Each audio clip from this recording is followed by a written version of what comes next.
কেমন আছেন? আশা করছি সকলেই ভালো রয়েছেন। আর আজকের ভিডিওটিতে আপনাদের জন্য নিয়ে এসেছি দারুণ দারুণ সুখবর। যারা রাজ্যের এবং সারা দেশে যারা এই ভারতীয় সেনাবাহিনীতে যোগ দিতে ইচ্ছুক, যারা দীর্ঘদিন ধরে চেষ্টা করে যাচ্ছেন যে ভারতীয় সেনাবাহিনীতে যোগ দেবেন, তাদের জন্য কিন্তু আজকের ভিডিওতে রয়েছে দারুণ দারুণ সুখবর। তো বন্ধুরা, ইন্ডিয়ান এয়ারফোর্স অর্থাৎ ভারতীয় বায়ুসেনায় কিন্তু অগ্নিবীর বায়ু পোস্ট নিয়োগ করা হবে। তো এক্ষেত্রে আপনাদের আজকে এই ভিডিওতে বিস্তারিত জানিয়ে দেবো যে কারা কারা এখানে অ্যাপ্লাই করতে পারবেন এবং কি কি পোস্টে কিন্তু এই বিজ্ঞপ্তি আছে, সেই বিষয়ে বিস্তারিত আজকের ভিডিওতে জানিয়ে দেবো। ভিডিওটি পুরোটাই দেখুন, তাহলে বিস্তারিত জেনে নিতে পারবেন। বন্ধুরা, আমরা এখন রয়েছি ইন্ডিয়ান এয়ারফোর্সের অফিসিয়াল ওয়েবসাইটে। তো এই অফিসিয়াল ওয়েবসাইটে পৌঁছানোর জন্য আপনাদেরকে আপনাদের গুগল থেকে টাইপ করতে হবে, মোবাইলের গুগল থেকে আপনাদের টাইপ করতে হবে www.indianairforce.nic.in। এছাড়াও আপনারা https অগ্নিপথবায়ু.cdsc.in এই ওয়েবসাইট সার্চ করলে আপনারা কিন্তু এই অফিসিয়াল ওয়েবসাইট পৌঁছাতে পারবেন। তো আমরা এই অফিসিয়াল ওয়েবসাইটের লিঙ্ক আমরা আমাদের এই ভিডিওর ডেসক্রিপশানে দিয়ে দেবো, আপনারা চাইলে সেখান থেকেও এই অফিসিয়াল ওয়েবসাইটে পৌঁছাতে পারবেন। তো এখানে এসে আপনারা বিস্তারিত তথ্য জেনে নিতে পারবেন। বন্ধুরা, তো আজকের ভিডিওতে আপনাদেরকে জানিয়ে দিই যে কারা কারা এই অগ্নিবীর বায়ুতে অংশগ্রহণ করতে পারবেন। এখানে কিন্তু উচ্চ মাধ্যমিক পাস ছেলেমেয়েদের জন্যই কিন্তু আজকের এই পোস্ট। তো আপনারা অ্যাপ্লাই করতে পারবেন। তো যেখানে ভারতীয় বায়ুসেনা কিন্তু অগ্নিপথ স্কিমে অগ্নিবীর বায়ুপথে কয়েক হাজার ছেলে মেয়ে নিচ্ছে। তো এখানে সায়েন্স শাখায় নিয়োগ করা হবে। তো এবং সায়েন্স ছাড়া যারা অন্য প্রার্থীদের জন্য তারাও কিন্তু যে কোনো শাখায় আপনাদের যে কোনো শাখায় উচ্চ মাধ্যমিক পাস ছেলেমেয়েরা যদি মোট অন্তত 50% নম্বর আর ইংরেজি বিষয় নিয়ে 50% নম্বর পেয়ে থাকেন, তাহলে অবশ্যই আপনারা আবেদন করতে পারবেন। তো সায়েন্স ছাড়াও কিন্তু অন্যান্য শাখার ছেলেমেয়েরাও কিন্তু এখানে অংশগ্রহণ করতে পারবেন। তো এক্ষেত্রে জন্ম তারিখ হতে হবে 2/1/2004 থেকে 2/7/2007 মধ্যে।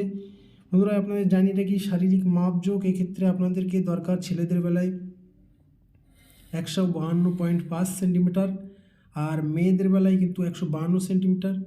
তো ছেলেদের বেলায় বুকের ছাতি না ফুলিয়ে 77 সেন্টিমিটার এবং 5 সেন্টিমিটার কিন্তু ফুলানোর ক্ষমতা অবশ্যই আপনাদের থাকতে হবে।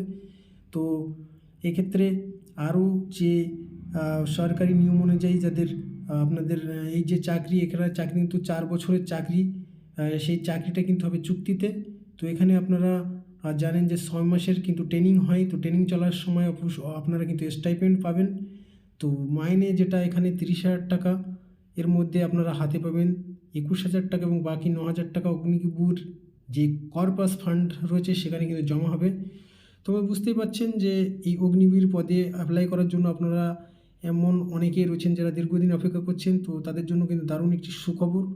তো অবশ্যই আপনারা অ্যাপ্লাই করতে পারবেন। তো অ্যাপ্লাই করার জন্য আপনাদের যেটা দরকার, তো আপনাদের অনলাইনে অ্যাপ্লাই করতে পারবেন 17 জানুয়ারি থেকে 6 ফেব্রুয়ারির মধ্যে। তো এই যে অফিসিয়াল ওয়েবসাইট আমরা এর আগে বলে দিয়েছি। তো আপনারা সেই ওয়েবসাইটে গিয়ে অফিসিয়াল ওয়েবসাইটে গিয়ে আপনারা বিস্তারিত দেখে নিয়ে আপনারা অবশ্যই অনলাইনে আবেদন করতে পারেন।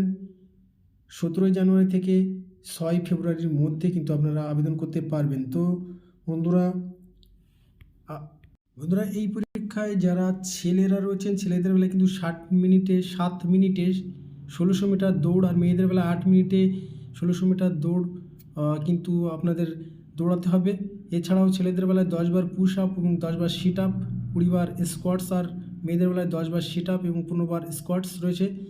তো এগুলো আপনাদেরকে কোয়ালিফাই করতে হবে। তো মোট আপনাদের সব কিছু মিলিয়ে আপনাদের যে এর রেজাল্ট প্রকাশ করা হবে সেটা কিন্তু সিলেকশন সেন্টারে আগামী বছর 11ই নভেম্বর কিন্তু এর রেজাল্ট প্রকাশ করা হবে।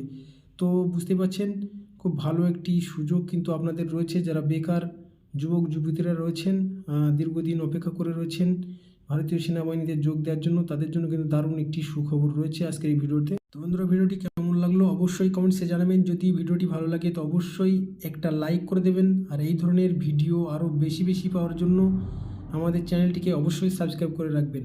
তো ভালো থাকবেন, সুস্থ থাকবেন, ধন্যবাদ।